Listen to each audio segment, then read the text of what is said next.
Buona giornata, scusate la mia voce perduta qui in San Francesco in questi giorni. Dunque, oggi ci occuperemo moltissimo di democrazia e dei problemi che la democrazia ha, non solo nel nostro paese, a partire dal linguaggio della politica e da come questo linguaggio ai tempi della propaganda sfrenata sta cambiando e si sta metamorfizzando. Per capire questo tema e questo problema abbiamo invitato qui un insigne linguista, Giuseppe Antonelli, che molti di voi conosceranno perché collabora, bravi,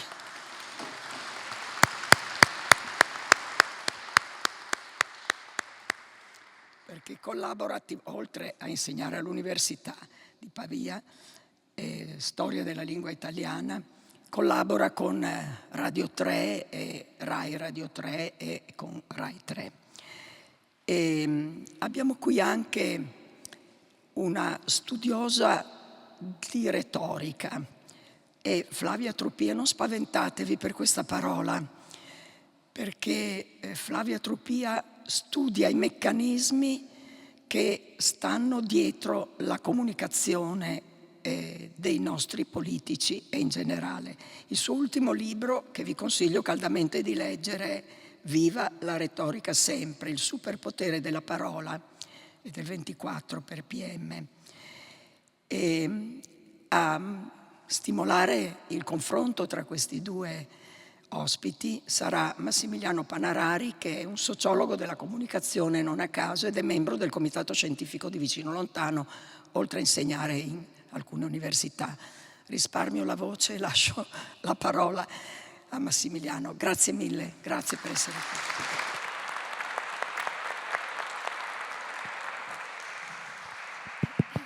Buongiorno a tutte e a tutti, benvenute e benvenuti, molte grazie a Franca per la sua introduzione.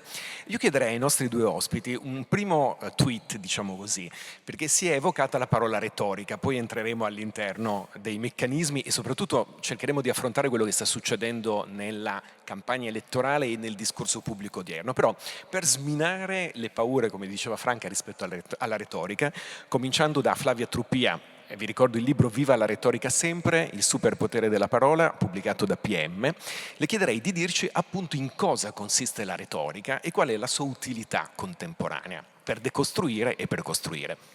Sì, la retorica è l'arte della persuasione, è semplicemente questo, è l'arte del discorso persuasivo.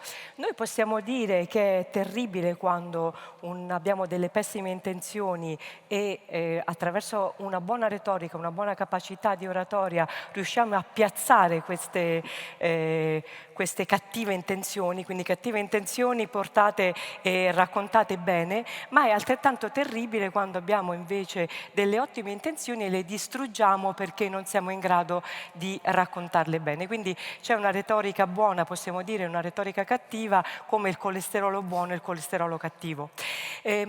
Sicuramente è importante conoscere la retorica, è importante conoscere la retorica per far volare le nostre idee e per dare gambe e respiro alle nostre idee. Se Martin Luther King avesse detto io ho un progetto di uguaglianza tra i cittadini di origine africana e i cittadini invece di origine europea qui negli Stati Uniti d'America, non avrebbe avuto lo stesso effetto. Invece ha detto io ho un sogno che un giorno sulle rosse colline della Georgia i figli di coloro che furono schiavi e i figli di coloro che possedettero gli schiavi sapranno sedere insieme al tavolo della fratellanza. Fa un altro effetto obiettivamente. Quindi dobbiamo conoscere la retorica per far vivere le nostre idee, però dobbiamo anche conoscere la retorica perché dobbiamo retovaccinarci, cioè vaccinarci da quei meccanismi di manipolazione che vediamo tutti i giorni nella politica, ma anche in famiglia, ma anche sul luogo di lavoro. Perciò la retorica è importante perché ha questa doppia valenza, una valenza di far emergere le nostre idee e un'altra doppia valenza, il secondo valore della retorica è quello di vaccinarci dalla manipolazione. Molte grazie. Chiedo un intervento introduttivo anche a Giuseppe Antonelli, che è un funambolo delle parole, oltre a essere un linguista appunto molto come dire, più che insigne. Quindi chiederei anche a lui il suo parere sulla retorica rispetto alla contemporaneità. Allora, grazie per essere qui, grazie per avermi invitato. La retorica direi che è quello esattamente che ci ha raccontato così bene Flavia Trupia. Bisognerebbe capire anche però come le parole possono all'interno di questi meccanismi, di queste dinamiche della retorica poi determinare un certo tipo di reazione o di fruizione. Da questo punto di vista noi dobbiamo pensare che le parole, questo ormai è stato dimostrato, condizionano il nostro pensiero perché condizionano l'immagine mentale che noi costruiamo a partire da alcune parole. L'esperimento classico è quello di George Lakoff, che possiamo ripetere anche qui se volete: non pensate a un elefante. Se volete chiudete gli occhi, ma per piacere non pensate a un elefante. Immagino che tutti stiamo pensando a un elefante. Questo meccanismo funziona anche in politica quando si riescono a trovare delle parole chiave che dominano il dibattito e inevitabilmente lo riportano a una visione, a un'immagine. Se io dico non bisogna mettere le mani nelle tasche degli italiani per riferirmi alle tasse, io senza dirlo esplicitamente sto dicendo che le tasse sono un furto.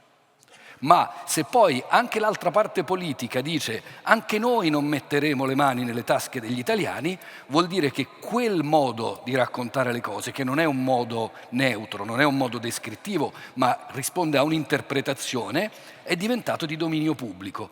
Questo è quello che tecnicamente si chiama framing, cioè incorniciare la discussione all'interno di un involucro che però ha già deciso quale ne è l'interpretazione. E siccome tutti siamo avvolti in un bozzolo di interpretazioni delle quali non sempre ci rendiamo conto, la retorica e la linguistica possono aiutarci a avere, se non altro, maggiore consapevolezza. Molte grazie a Giuseppe Antonelli. A proposito di frame e di non pensare all'elefante, da qualche giorno nel dibattito politico una importante formazione partitica dice di non pensare all'elefante generale, diciamo così, e invece lo ha messo anche sui manifesti a proposito di quello che non si deve fare per l'appunto dal punto di vista della strategia politica e del marketing politico elettorale. E questo è un pezzo importante dei ragionamenti che faremo oggi, rispetto anche al frame che la politica sia molto rappresentazione teatrale, e questo è, diciamo, un'altra parte che affronteremo oggi. Era da un po' che non vedevamo tanta cartellonistica e tanti cartelloni. Sembrava che la comunicazione politica avesse abbandonato la cartellonistica per ragioni innanzitutto economiche, naturalmente, perché la comunicazione politica online, come sapete, non costa quasi o praticamente nulla ed è molto pervasiva. Ma in questa campagna elettorale per le europee assistiamo a un ritorno potentissimo delle facce, dei volti e delle parole all'interno dei cartelloni, nei cartelloni stradali e in un tipo di comunicazione politica molto visual. Ricomincerei il giro sempre da Flavia Trupia, chiedendole cosa la colpisce e cosa ha trovato di nuovo, oppure di terribilmente vecchio anche, cioè di ritorno al passato, nei cartelloni che vediamo nelle nostre città. Sì, possiamo dire che i faccioni, come li chiamano, sono sempre fondamentali nella comunicazione, sia nella comunicazione tradizionale, chiamiamola così, dei cartelloni, che nella comunicazione dei social network. Se non ci metti la faccia, quella comunicazione non funziona. Cosa mi ha colpito? La prima cosa che mi ha colpito è il cartellone di Forza Italia, diciamolo senza timore di essere fulminati dall'alto, col morto. Perché c'è Tajani con Berlusconi, addirittura c'è la parola Berlusconi dentro il simbolo, e poi loro si propongono come una destra rassicurante, cioè la parola rassicurazione, e mi ricorda la forza tranquilla di François Mitterrand, perché voleva appunto tranquillizzare sulla sua posizione, che però era una posizione invece progressista. Questo mi ha colpito molto. Mi hanno colpito molto i cartelloni di cui si sta parlando proprio in questi giorni di Atreju, della manifestazione di Fratelli d'Italia, dove hanno preso le facce, non loro, ma le facce di alcuni giornalisti, tra cui Lilli Gruber, Fabio Fazio, Corrado Formigli, li hanno messi su dei poster che poi girano anche online, perché poi si parla di cross medialità, cioè l'online e invece il cartaceo che si fondono insieme. Hanno preso questi personaggi e hanno detto, scrivendo, non ti preoccupare se si dispiacciono, se tu voti per noi. E devo dire che poi questi personaggi si sono anche risentiti perché hanno usato la loro fisicità, e questo effettivamente è incredibile, perché questo crea questa disparità e questa polarizzazione della politica, cioè una politica dove non ci si confronta sulle idee ma ci si confronta sulle persone, quindi la persona che magari è un giornalista che sta dall'altra parte diventa un nemico, addirittura un bersaglio da colpire. Questo mi ha molto colpito. Mi ha molto colpito il cartellone di un esponente di Fratelli d'Italia che si chiama Fiocchi, che ha fatto un cartellone dove lui spara con un fucile. Ecco, questo sinceramente lo trovo veramente incredibile, ma siamo abituati a tutto, siamo abituati anche alle motoseghe nelle campagne elettorali, quindi perché non il fucile, oppure il cartellone con un uomo che si mangia un grillo, cioè un grillo, non Grillo il personaggio politico, ma un insetto gigantesco, cioè l'Europa ci vuole farci mangiare i grilli. E poi quella che mi ha colpito più di tutti, ovviamente, ma diciamo lo dico tutte le volte perché tutti colpiscono, è la personalizzazione di Giorgia. Giorgia un nome, non un cognome, chiamatemi Giorgia perché sono una del popolo. Questo l'abbiamo sentito nel discorso della nostra premier a Pescara, ma lo vediamo anche sui cartelloni. Quindi la personalizzazione, sono una di voi, e su questo poi possiamo parlare tantissimo, ma non voglio dilungarmi su questo aspetto. All'inizio degli anni 2000, infatti, un importante politologo, Mauro Calise, aveva dedicato un libro al partito personale, etichetta che era stata di straordinaria fortuna. Si direbbe oggi quasi che siamo in una fase ulteriore di salto di qualità o non di qualità, prendete la parola, diciamo, dal punto di vista che preferite, verso l'iperpersonalizzazione. L'iperpersonalizzazione distingue naturalmente i politici, però ci sono anche dei punti in comune in realtà. Faccio un micro spoiler e passo a Giuseppe Antonelli. Domani il professor Antonelli, sulla lettura del Corriere, dedicherà un articolo ad un curioso caso, potremmo dire, di trasmigrazioni di parole politiche, per cui ci sono delle parole, dei concetti, dei lemmi che in realtà migrano da una parte all'altra della politica tra sponde, diciamo, differenti.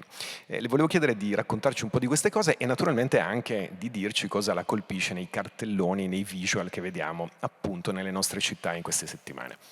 Allora, intanto comincio dalla cartellonistica, anche qui integrando quello che ha detto Flavia Trupia e concentrandomi più che sulla parte visuale, sulla parte ovviamente verbale, sulle parole. Io credo sia sempre istruttivo esercitare la memoria.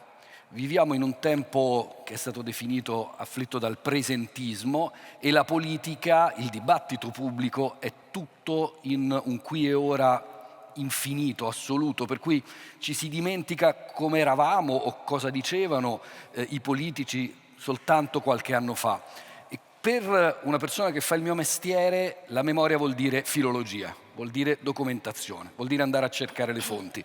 Un esperimento molto semplice è quello di andare a guardare la cartellonistica delle europee di 10 anni fa.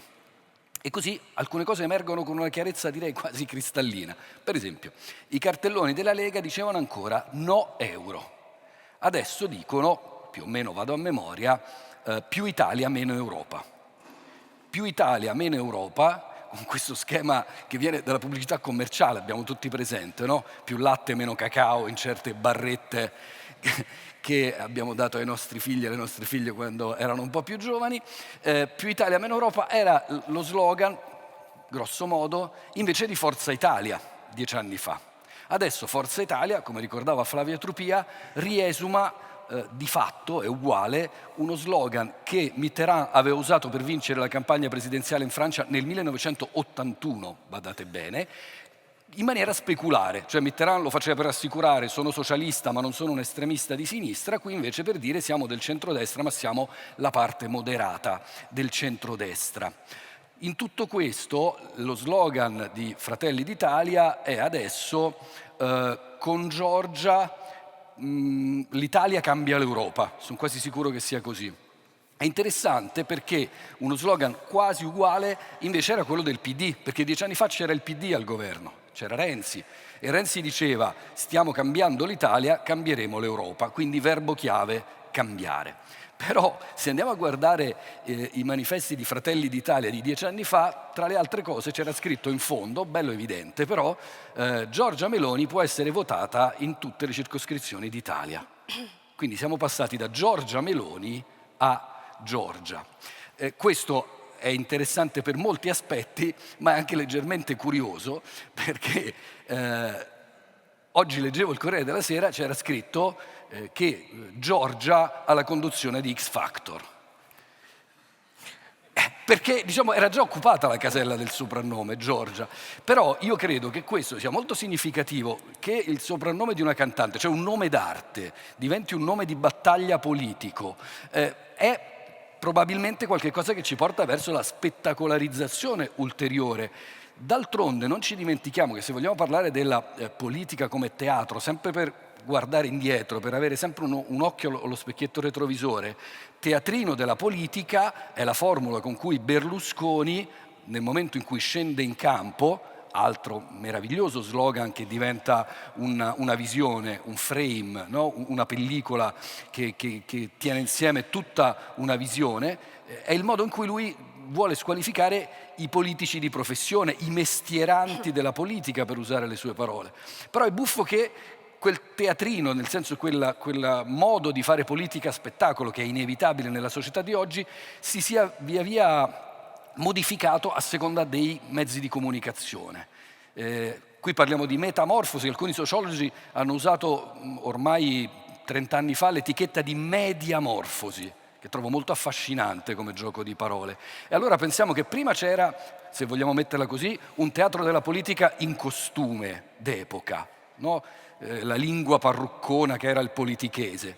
Poi viene con la televisione invece un altro tipo di messa in scena della politica, e io qui penso per esempio alla canottiera bianca esibita da Bossi, e quindi dal politichese si passa al gentese. E poi invece arrivano i social network e a quel punto c'è un comico, e lì non c'è dubbio perché il suo mestiere era il comico, altro che mestierante della politica, cioè Beppe Grillo, che scende in campo e porta con sé la commedia dell'arte, lo slogan è il Vaffa, all'interno dei social network, e quindi politichese, gentese, socialese.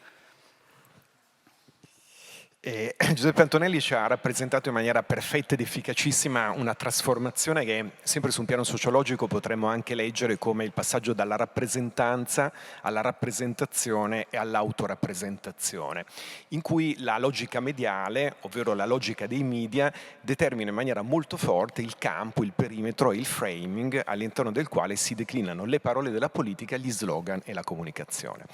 Torno a Flavia Trupia.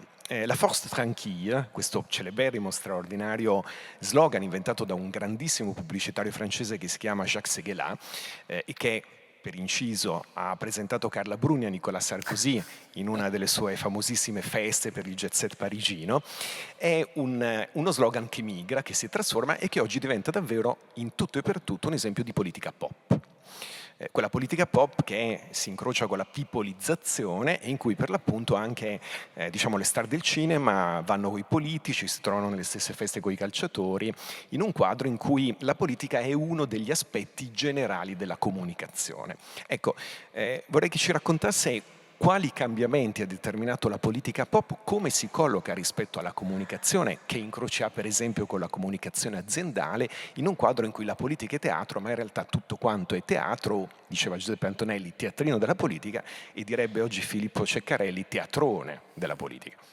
Sì, teatrone della politica. Sempre teatro è stato, ovviamente. Allora, mi hai chiesto come si incrocia con l'azienda. Il famoso Jacques Seguela, il pubblicitario che inventa, il suo gruppo inventa questo slogan, la forza tranquilla per Mitterrand, diceva che bisognava vendere il politico come una saponetta. Adesso noi le saponette non le usiamo più, però usiamo i dentifrici, quindi possiamo dire oggi vendere il politico come un dentifricio.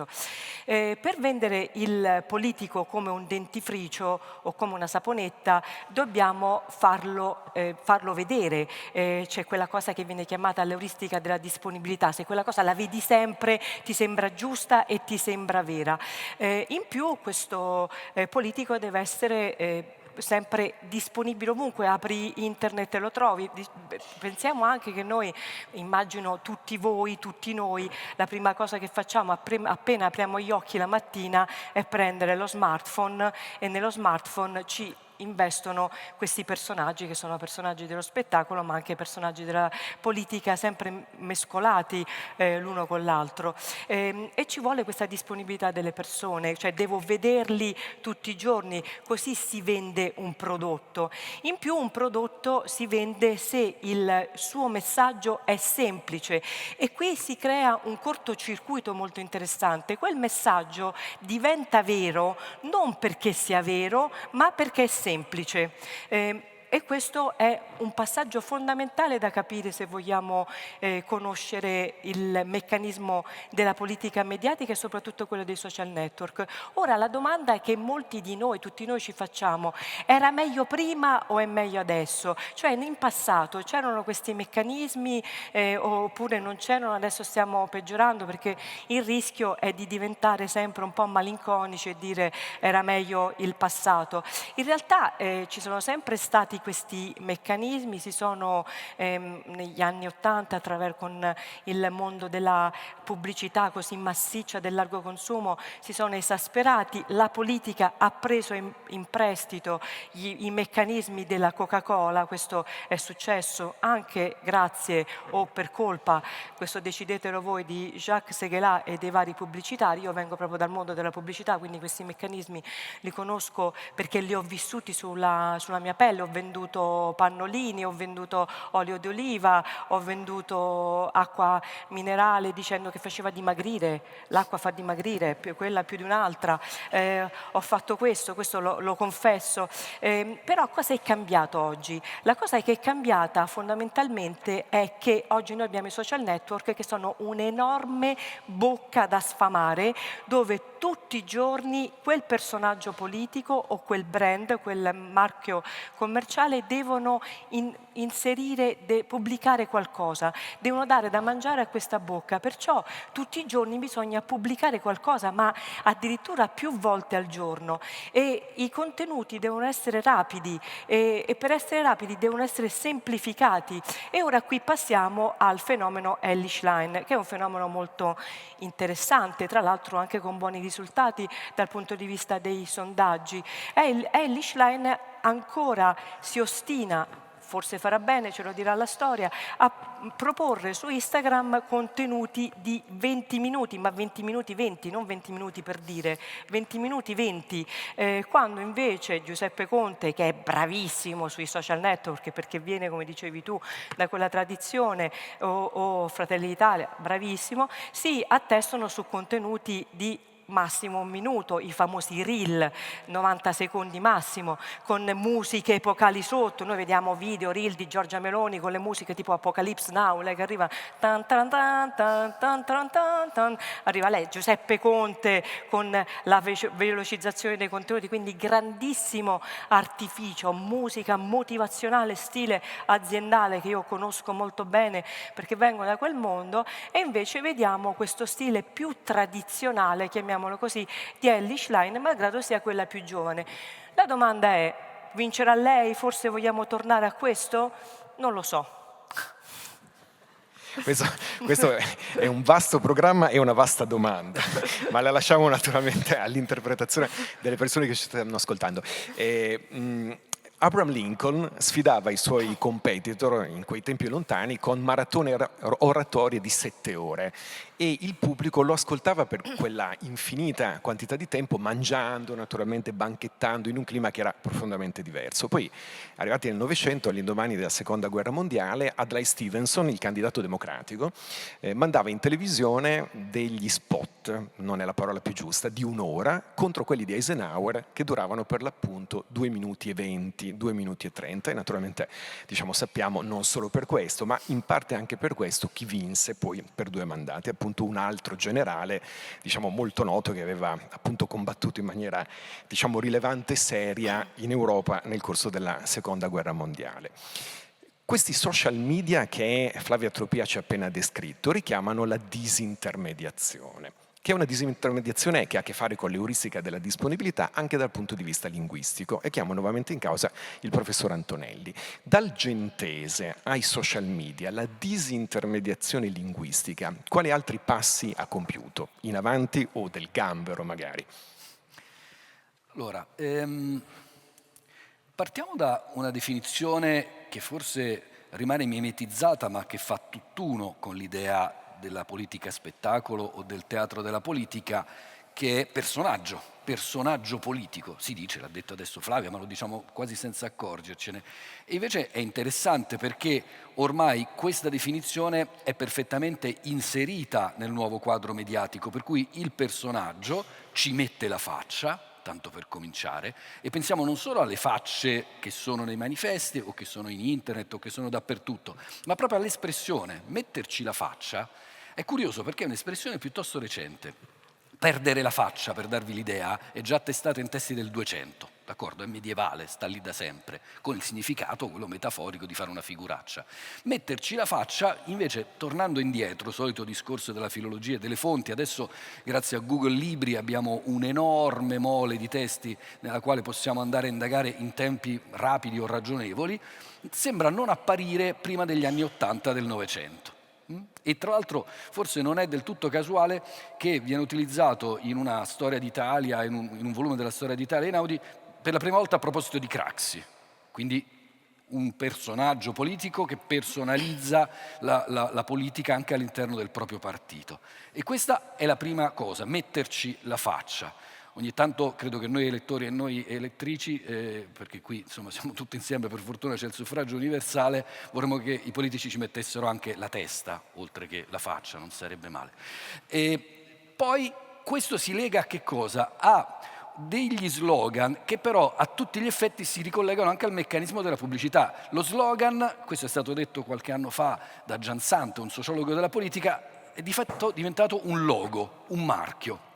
Per cui abbiamo Renzi rottamare, Salvini, scegliete voi, Ruspa o Pacchia, poi abbiamo anche i tic che contribuiscono a creare una personalizzazione, per cui c'era il mi consenta, anzi mi consenta di Berlusconi, poi c'era il che ci azzecca di Di Pietro, il ma anche di Veltroni.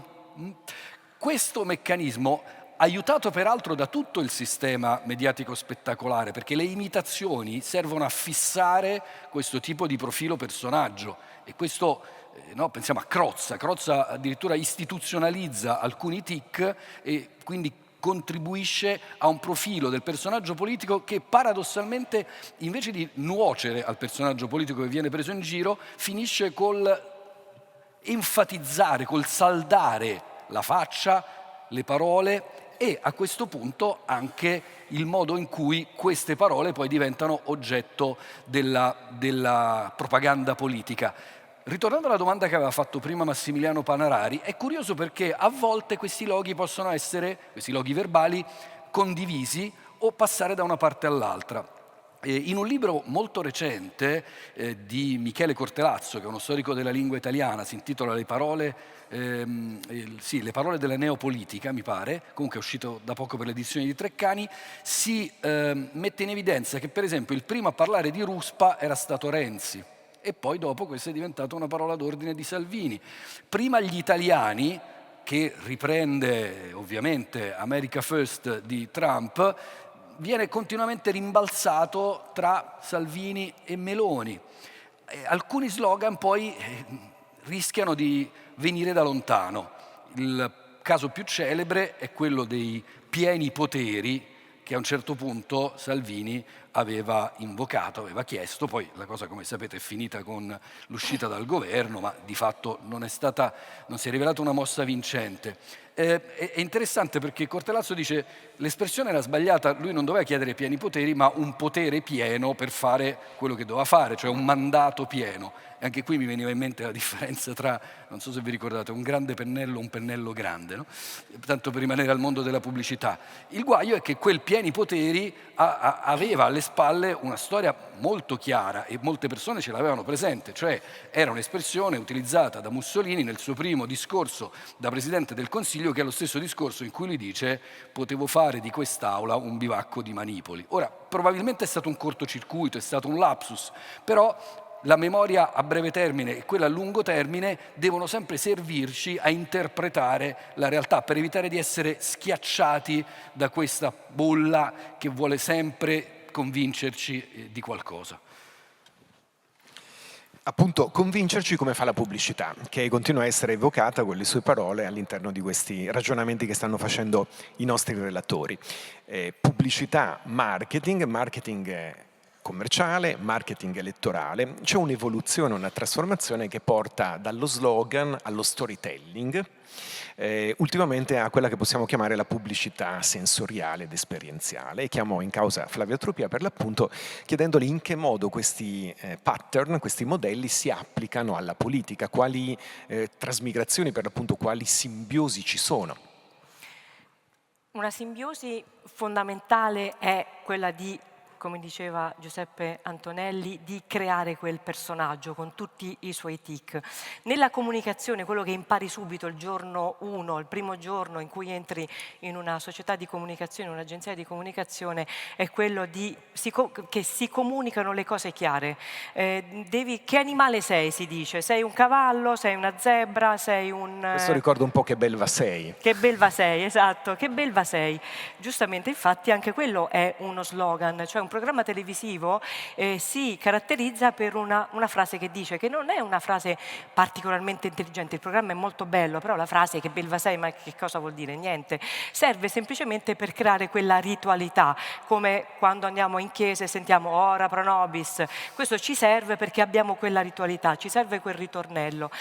Lo stesso avviene nella comunicazione e nella politica, perché il personaggio deve essere chiaro che cos'è, quindi per questo purtroppo, e su questo la retorica diventa vaccino, ci fa capire che le sfumature non funzionano, i distinguo non funzionano, però purtroppo la realtà è fatta di sfumature, è fatta di distinguo, è fatta di grigi, è fatta di cose che funzionano se succede quell'altra cosa, purtroppo è così, però il politico è costretto, quindi anche quelli che ci possono piacere, a comunicare in modo molto chiaro, devi essere o A o Z, non c'è niente in mezzo. È l'apoteosi della falsa dicotomia, o fallacia del falso dilemma, cioè o è bianco o è nero, invece nella vita esistono tantissimi colori nel mezzo, e se non è né bianco né nero tu neghi giallo, no, il giallo non esiste, non è mai esistito, è un colore, chi ha visto il giallo? Nessuno l'ha visto. Questo è il tipo di politica che si fa, per questo poi i politici insistono, come diceva Giuseppe Antonelli, sui loro tic, sui loro difetti anche, e li fanno diventare un messaggio di comunicazione. Giorgia Meloni, prendiamo una a caso. La nostra Premier, per esempio Giorgia Meloni, ha uno spiccato accento romano, non perché non sia in grado di parlare senza un accento romano, ma perché ha deciso che quello è la sua cifra stilistica, esattamente come è la cifra stilistica di altri personaggi, che però sono dei personaggi che non sono della politica ma dello spettacolo.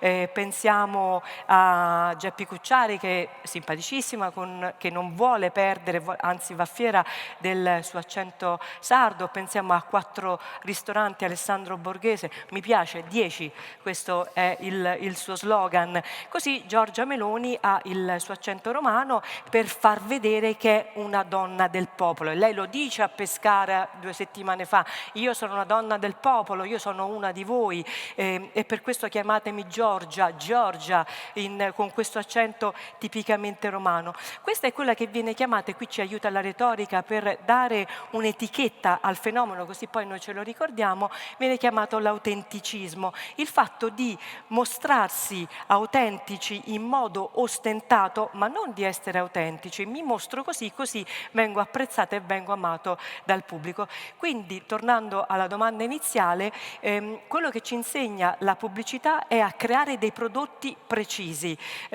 Ricordiamo Salvini, sbaglio?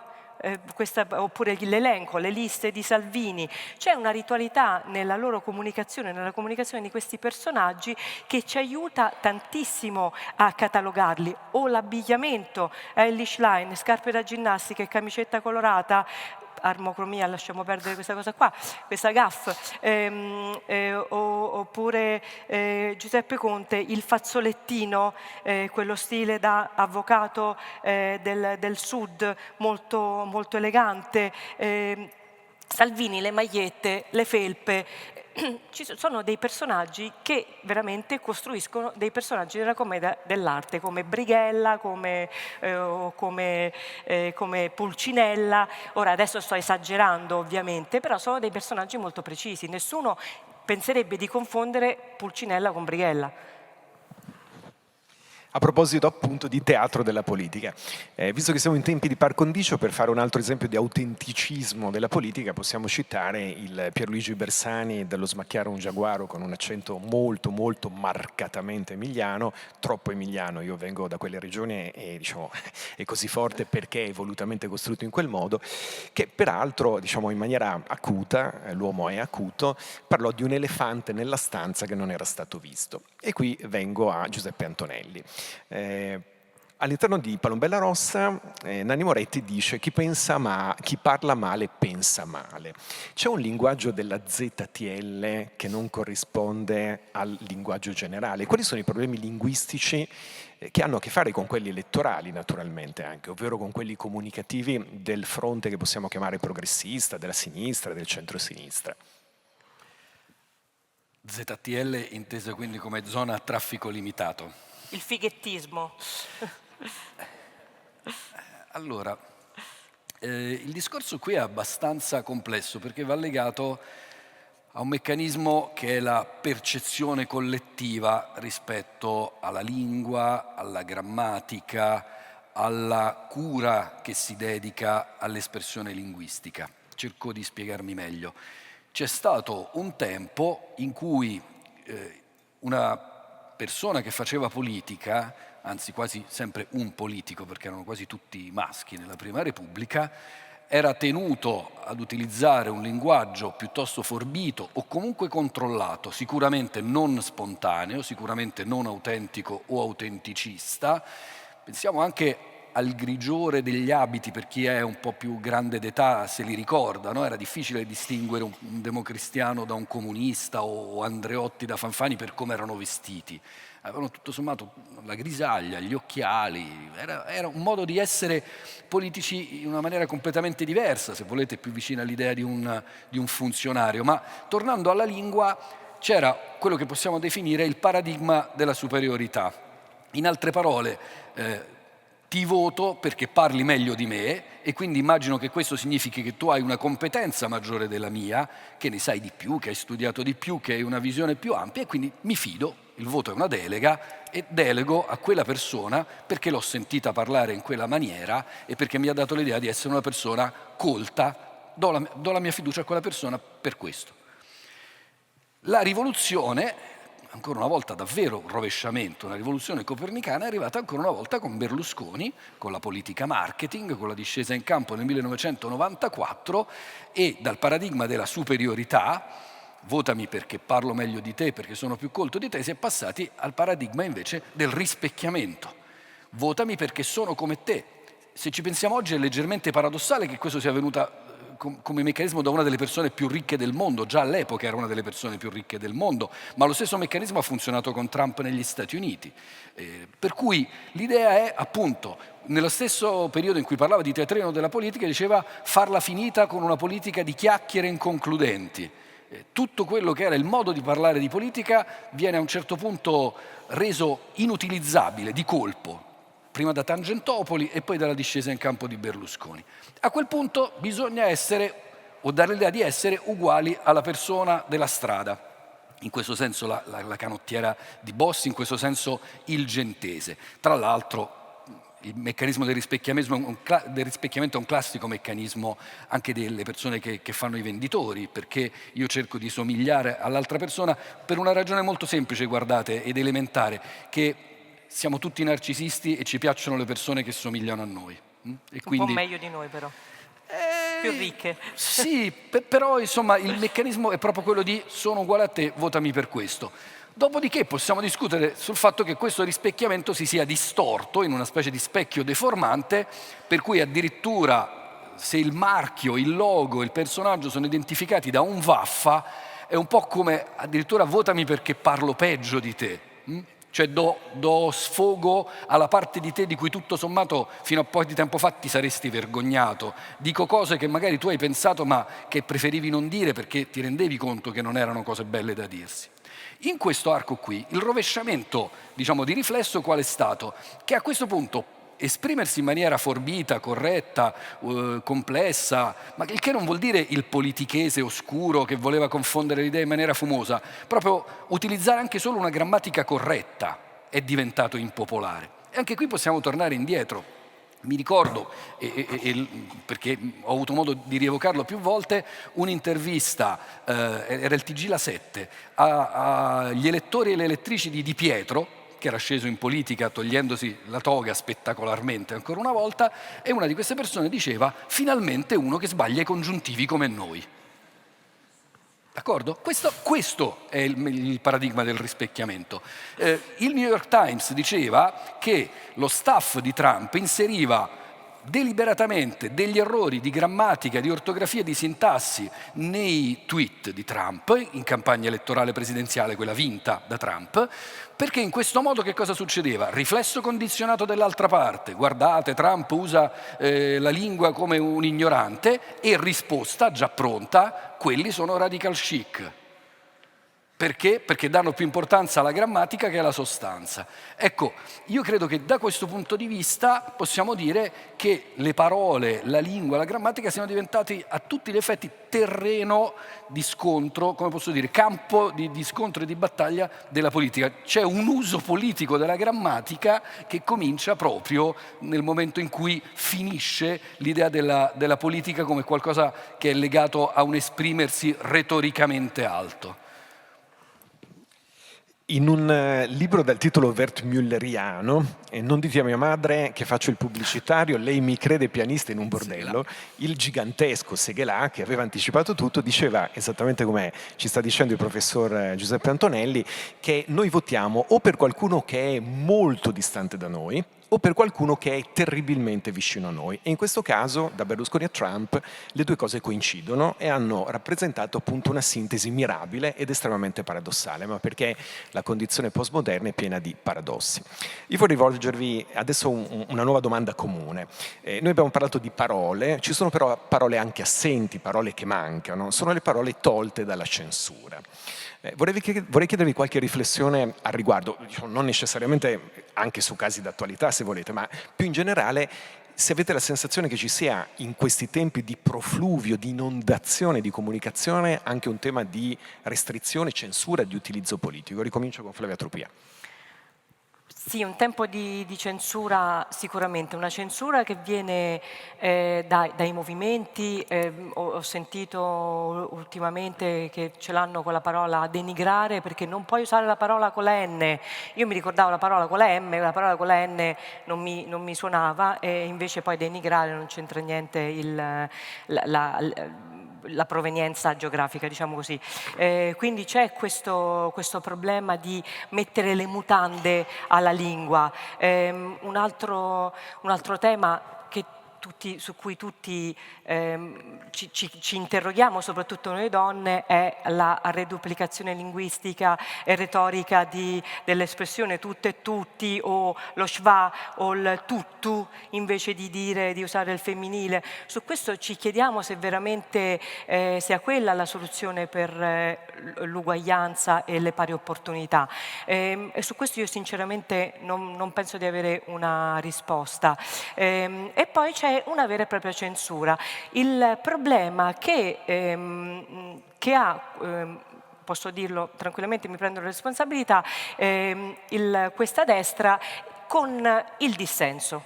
Cioè il dissenso è un problema, mentre una tradizione di alcuni partiti avevano più dimestichezza col dissenso, ti vengono a contestare, vai avanti perché è normale, fa parte del normale meccanismo della democrazia, invece il dissenso viene considerato come un insulto.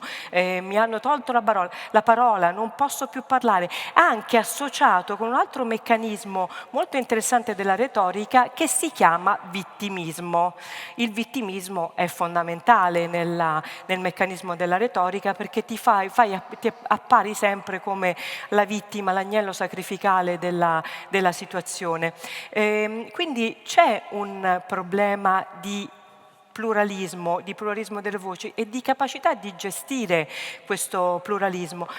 Poi, se vogliamo dirla tutta, è molto più semplice il fatto che tutti siano d'accordo, è molto più facile. La democrazia è una cosa estremamente complicata, estremamente difficile. Tutti noi sicuramente, io sono sicura che l'abbiamo fatto tutti, pensiamo ma come fa questo a votare che non sa neanche come si chiama il Presidente del Consiglio, e pensiamo che magari bisognerebbe fare un esame prima di votare in cui ti chiedono semplicemente chi è il Presidente del Consiglio, tu se non sai rispondere non voti. Però non è questa la democrazia. C'è un movimento che si chiama epistocrazia che dice questo, cioè se non sai neanche chi è il Presidente del Consiglio non puoi votare. Però poi alla fine la domanda è chi le fa le domande, e qui quindi penso sempre che poi la democrazia sia il sistema più imperfetto ma quello migliore che abbiamo a disposizione, con tutto il dissenso. E viva la disputa! Chi controlla i controllori. Giuseppe Antonelli? Allora, io personalmente sono contrario a qualunque tipo di censura, direi, sia quella che viene teorizzata da un certo modo di intendere il politicamente corretto, sia quella che potrebbe mettere il silenziatore o comunque attutire, attenuare il dissenso. Credo che però in questo momento ci sia una grandissima libertà di espressione, mi verrebbe da dire quasi troppa, nel senso che se non guardiamo ai mezzi di comunicazione tradizionale ma guardiamo ai social network, ci rendiamo conto che mi sembra il problema è esattamente quello opposto, cioè in una polarizzazione, quello che diceva Flavia Trupia all'inizio, solo bianco o solo nero, che è stata sicuramente enfatizzata ed esasperata dai social network. C'è una bella definizione che è stata data dai social network come macchine pensate per farci litigare, perché l'engagement, come viene detto tecnicamente, aumenta quando noi ci facciamo prendere da una discussione, e questo ha un portato che poi alla fine diventa un enorme guadagno in termini economici per chi gestisce quei social network e quegli spazi. Quindi l'idea della polarizzazione porta con sé l'idea che non si debba discutere delle cose, ma si debba denigrare, che nulla ha a che vedere con il colore della pelle, le persone che la pensano diversamente da noi. Mi sto riferendo ovviamente all'odio letto, al modo in cui tendenzialmente ci si rivolge alle persone che la pensano diversamente da noi. Questo porta con sé il venir meno di quella soglia di pudore linguistico, quindi di autocensura, che possiamo legare a qualcosa che non è né una censura politica né il politicamente corretto, è semplicemente il rispetto per le altre persone.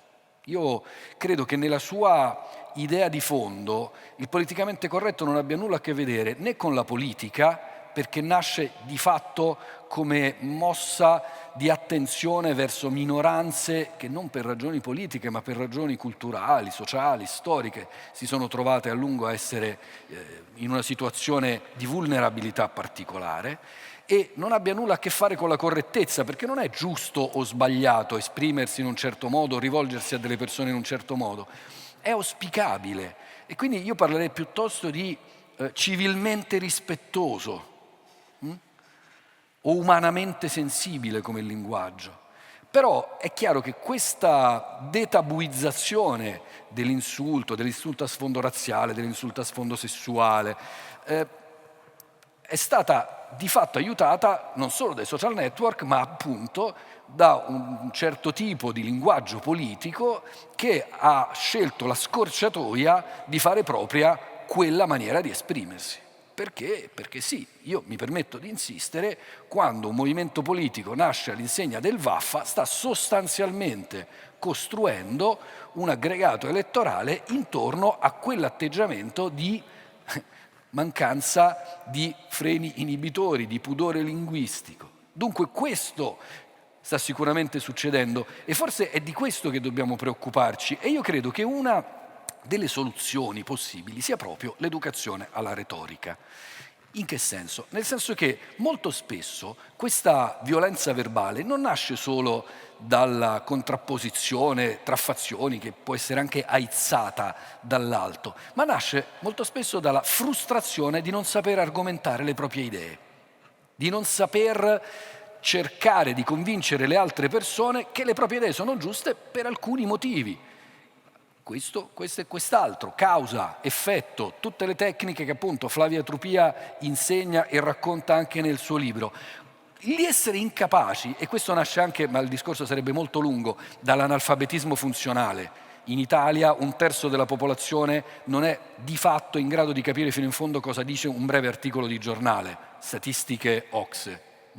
Questa incapacità di usare il testo, di usare la lingua e di usare l'argomentazione fa sì che l'unica maniera di confrontarsi non sia più il confronto, ma lo scontro verbale. E allora io credo che cercare di ricominciare a fare un'educazione linguistica non solo nel senso di accenti apostrofi, ma nel senso di insegnare a comprendere un articolo di giornale, a smontare un testo, a rimontarlo, fare quegli esercizi che si fanno in alcune scuole, che si fanno da tanti anni all'estero, nell'ambiente anglosassone e in quello francofono, di dispute di retorica all'interno delle classi, delle scuole, riabituarci all'idea che si può essere di opinione diversa, ci si può confrontare, magari nessuno convince l'altro, ma nel frattempo ognuno ha arricchito l'altra persona con nuovi argomenti che non sembra, ma pian piano agiscono come spunto di riflessione. Dunque il punto secondo me non è la censura, ma l'educazione alla dialettica.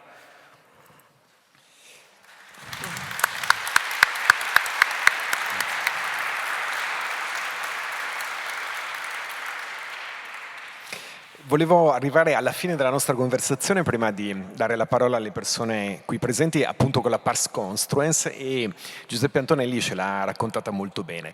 Una politica che ha cessato di essere pedagogica per tante delle ragioni che sono state raccontate nel corso di questa mattinata, adotta la scorciatoia cognitiva, su cui il populismo è fortissimo, per l'appunto di abbassare il livello, di abbassare la complessità linguistica, di parlare ad alcune funzioni vitali, quasi biologiche, che ci caratterizzano, per allargare il consenso, ma soprattutto per bypassare quel ragionamento complesso che evita la polarizzazione e tende a prendere in considerazione il punto di vista dell'altro. Nessuno di noi vuole l'epistocrazia, che a sua volta è una scorciatoia cognitiva, oltre a essere impraticabile, e profondamente antidemocratica. Quindi quali strumenti positivi si possono mettere in atto?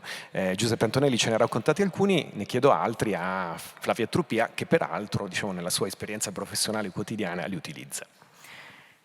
Lo strumento è conoscere la lingua, conoscere l'italiano, conoscere l'italiano ti aiuta, perché se non conosci l'italiano poi è più facile insultare le persone piuttosto che argomentare. E poi avere questa palestra della disputa, questo è fondamentale, cioè non essere d'accordo e sopravvivere e pensare che non essere d'accordo è una grandissima opportunità che hai nella vita, perché ti puoi confrontare con una persona e se non siamo d'accordo, Giuseppe e io, alla fine magari discutiamo, non cambiamo idea, però qualche dubbio mi viene, che forse il suo punto di vista è interessante e soprattutto stimola la mia curiosità, mi aiuta a mettermi anche nei suoi panni. Su questo io ho cercato di fare tantissimi esercizi, guerre di parole che sono proprio guerre di retorica tra studenti contro detenuti, studenti universitari contro detenuti. Hanno vinto sempre i detenuti,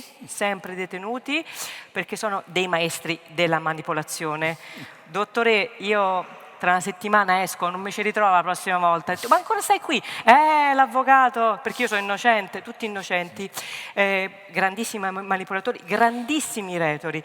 Ci insegna anche che la retorica non è qualcosa che è più facile per chi ha studiato di più, ma per chi è più curioso e si vuole mettere in gioco e vuole andare nella profondità degli argomenti e delle argomentazioni.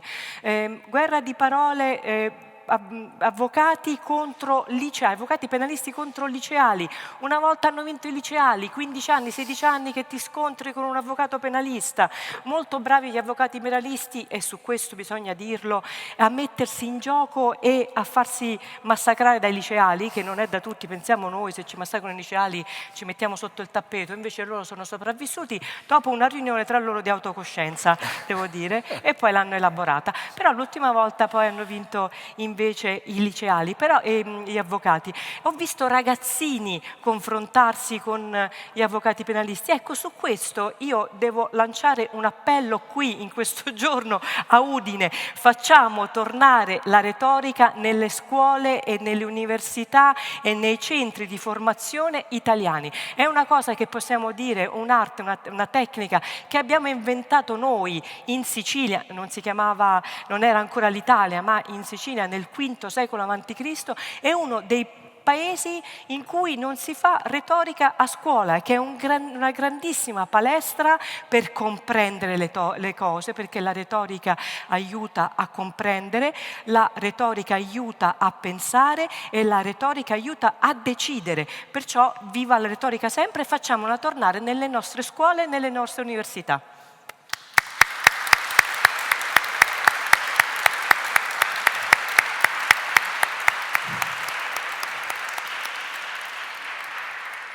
Viva la retorica sempre come da titolo del libro di Flavio Trupia che vi consiglio caldamente, pubblicato da PM.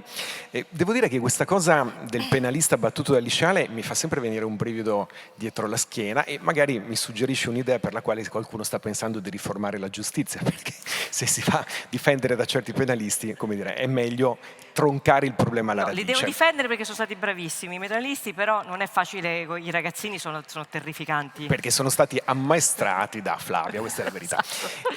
Ultimissima domanda a Giuseppe Antonelli. Il problema dell'analfabetismo funzionale, che ci aveva raccontato in maniera magistrale Tullio De Mauro, uno dei suoi maestri, è una figura che lei conosce perfettamente, si applica purtroppo a fasce significative della popolazione e dell'opinione pubblica italiana, ma sempre di più anche alle sue classi dirigenti. Un aneddoto che tutti quanti conosciamo è il fatto che nel corso degli anni, per chi viaggia, diciamo per tante ragioni, anche e soprattutto perché è spesato, in business class ha visto i compagni di vagone passare dalla lettura dei giornali, dei libri, ad una attività ossessivo-compulsiva di digitazione sul cellulare. Al che, diciamo, la domanda è se anche le classi dirigenti italiane stanno lontane dalla parola scritta. C'è un problema di fondo che forse riguarda anche le elite. Allora, parola scritta e parola detta, perché poi la retorica, come sappiamo, si dispiega al meglio nell'oralità, nel parlare con le persone, nel parlare in privato, nel parlare in pubblico, oltre che nello scrivere. È difficile giudicare delle classi dirigenti perché appunto sono elette e selezionate secondo il meccanismo del suffragio universale, che chiaramente risente di tutti i meccanismi di cui abbiamo parlato oggi, per cui diciamo quell'elemento legato al modo di usare la lingua e alle competenze specifiche di un certo tipo, anche di curriculum educativo, non è più considerato come un elemento strettamente necessario perché si scelga un rappresentante o una rappresentante. Io credo che però la questione vada come sempre affrontata dalla base. Ci sono tanti ordini di problemi che agiscono in questo senso. Allora, da una parte, come ha sempre detto Tullio De Mauro, c'è un problema legato all'insegnamento scolastico della lingua italiana, che tende a rimanere legato a un ideale astratto di italiano letterario tradizionale. E su questo anche il mio maestro, proprio maestro, direi papà accademico, Luca Serianni, aveva insistito molto. Luca Serianni aveva scritto una decina d'anni fa un libro molto bello che si chiama Scritti sui banchi, in cui aveva analizzato tutta una serie di compiti in classe provenienti da tutti i tipi di scuola superiore di tutte le regioni italiane, andando a guardare però non gli errori fatti dalle ragazze e dai ragazzi, ma il modo in cui le insegnanti e gli insegnanti correggevano questi errori. E si era reso conto che ancora era molto forte un'impronta di tipo tradizionale, addirittura una grammatica più estremista di come ormai le grammatiche descrivono l'italiano. Lui la chiamava una grammatica silenziosa, più conservatrice se non reazionaria. E c'era ancora la tendenza a quelle forme del tipo mi sono recato, dinanzi, o anche l'uso del pronome soggetto egli. C'erano molti casi in cui questi insegnanti correggevano, dicevano no, lui e lei non sono pronomi soggetto. Come non sono pronomi soggetto? Ma chi è che usa oggi egli? Mi verrebbe da dire solo i nostalgici di quando c'era egli, che però è un'altra cosa ancora. E questo meccanismo è una prima questione da risolvere, che è quella, ripeto, che Tullio De Mauro porta avanti almeno dal manifesto per l'educazione linguistica democratica del 75. Dobbiamo aggiornare l'insegnamento dell'italiano, ma in generale l'educazione linguistica nelle scuole.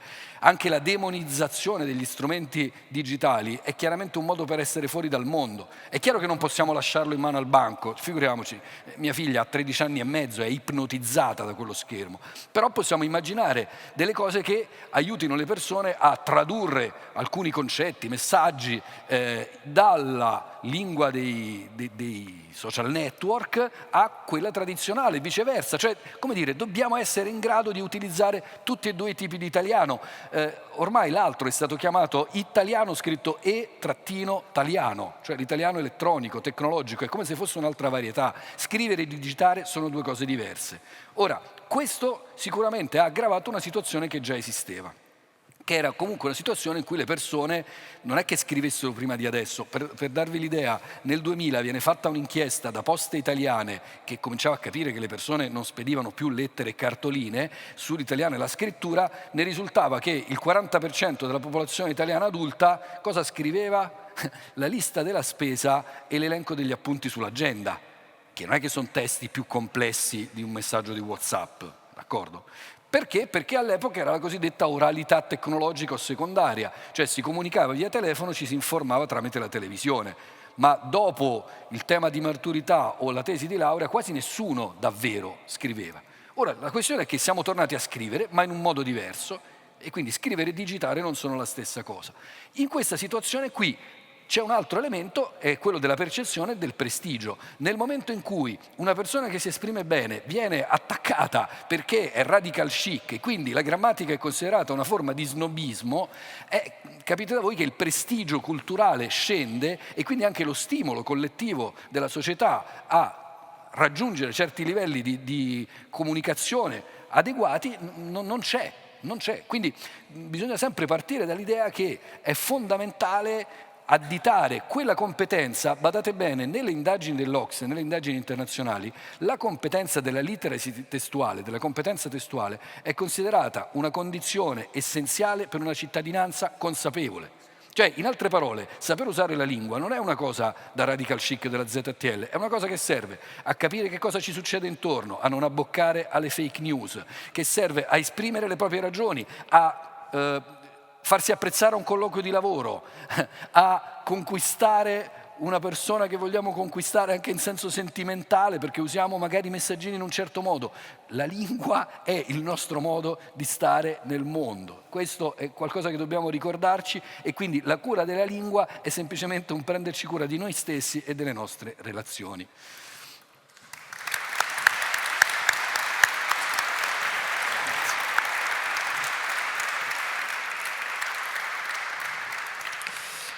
La lingua è la casa dell'essere, diceva un filosofo, anche se erano un po' i tempi in cui c'era egli, quindi va maneggiato con molta cautela. Un altro tipo di egli, diciamo, ancora più virulento, se possibile. Spazio alle domande, vi chiedo, per l'appunto delle persone qui presenti. C'è un signore, anzi ci sono molti signori e signore che hanno alzato la mano. Prego.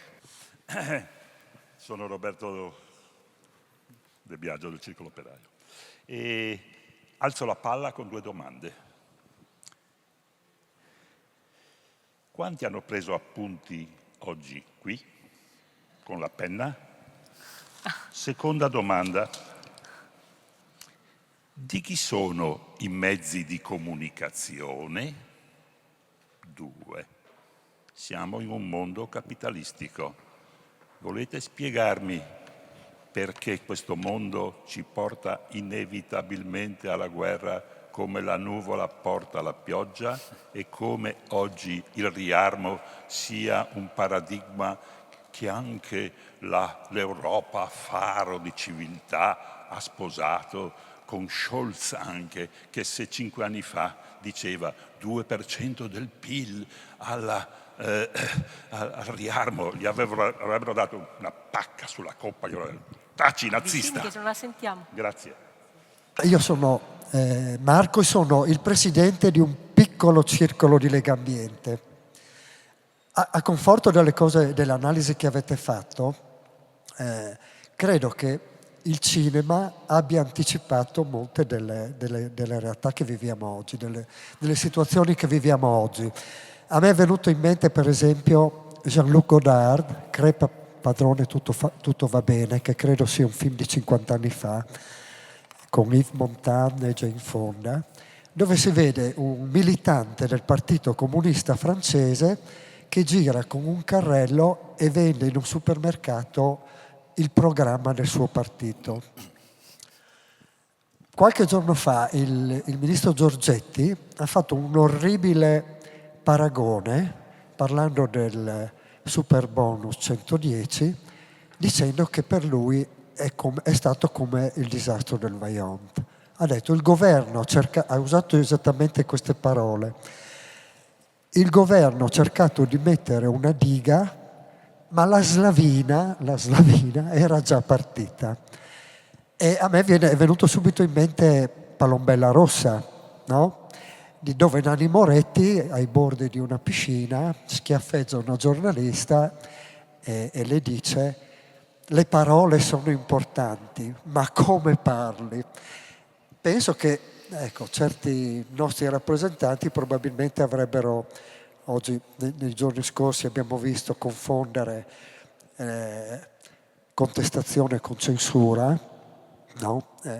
Molti hanno parlato che la censura è qualcosa che viene dall'alto, non che viene dal basso. La contestazione è qualcosa che viene dal basso, così come dall'alto poi arriva la repressione.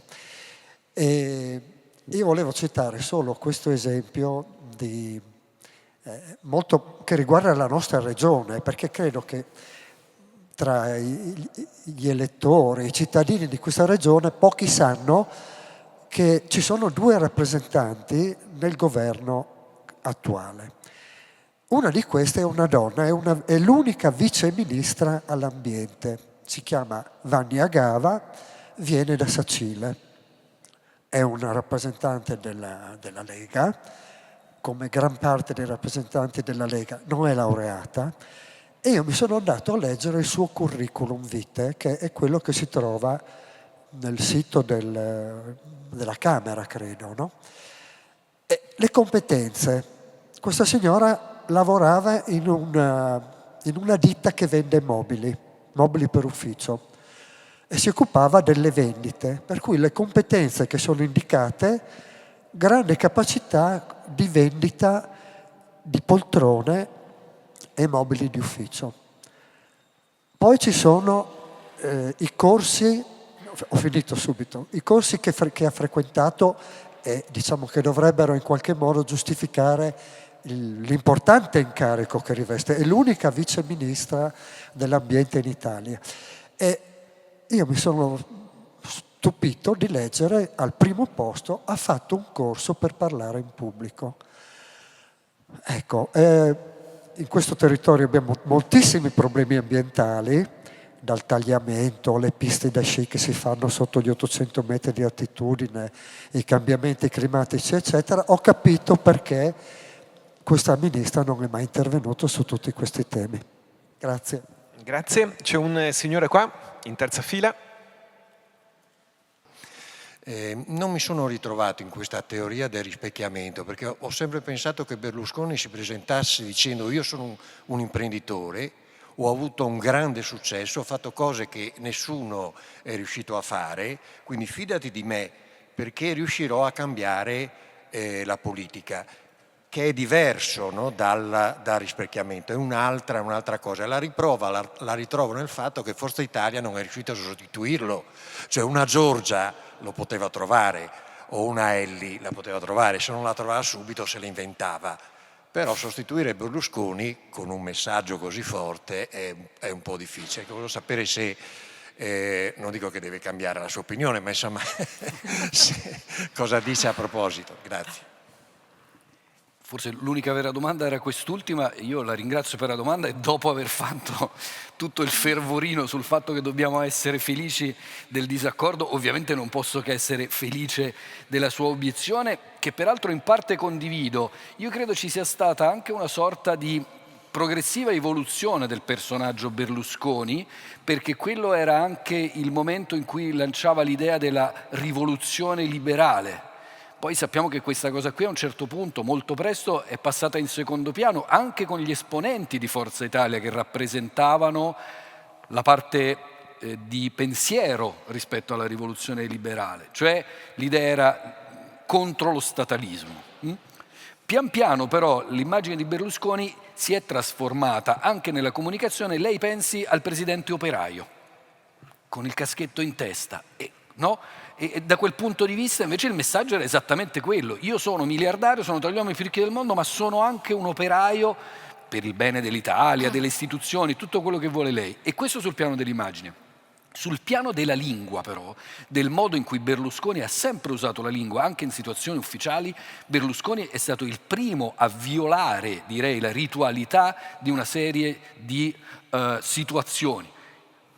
Possiamo arrivare al momento in cui fa le corna dietro a un'altra persona durante la foto ufficiale della riunione dell'Unione Europea, ma dal punto di vista della lingua aveva sempre cominciato dicendo quelli sono mestieranti della politica, io sono l'uomo del fare si esprime in maniera semplice, non ha bisogno di retorica nel senso di linguaggio forbito, di complessità, di paroloni latini, casomai porta l'inglesorum aziendalese all'interno della comunicazione politica. Quindi quello che lei dice in parte è vero, ma in parte c'è stata una trasformazione e in parte secondo me invece per la lingua lui fin dall'inizio è partito con l'idea io sono un imprenditore ma parlo come voi, a me voi mi capite, a quegli altri no. L'ultima notazione su Berlusconi l'italiano, non so se vi ricordate la riforma delle 3 I che aveva proposto per la scuola: impresa, informatica, inglese. Cosa manca? L'italiano. Eppure l'inglese, perché non l'abbiamo imparato. Flavio, vuoi aggiungere qualcosa?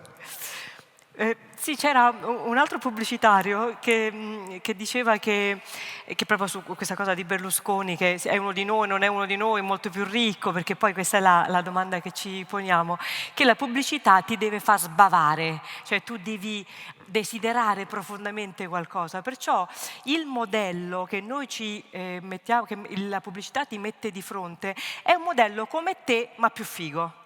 Infatti, quando noi vediamo per esempio gli anziani nella pubblicità, non sono mai veramente anziani, perché te li faccio vedere io gli anziani veri al parco, quelli che non riescono a camminare, quelli che sono in difficoltà, sono degli anziani sempre super pimpanti, perché nessuno vuole veramente identificare con questo. Quando vediamo gli adolescenti, vediamo degli adolescenti più belli, c'è questo meccanismo di identificazione con qualcosa che noi vorremmo essere, a cui aspiriamo ad essere, ma non siamo veramente. Questo meccanismo è importante perché non c'è un'identificazione perfetta, non è proprio quel personaggio, ma è quel personaggio, ma un po' meglio di noi, perché io di notte penso di essere quella donna così bella, in realtà poi non lo sono. Allora, moltissime grazie ancora a Flavia Trupia e a Giuseppe Antonelli, per i quali chiamo un applauso.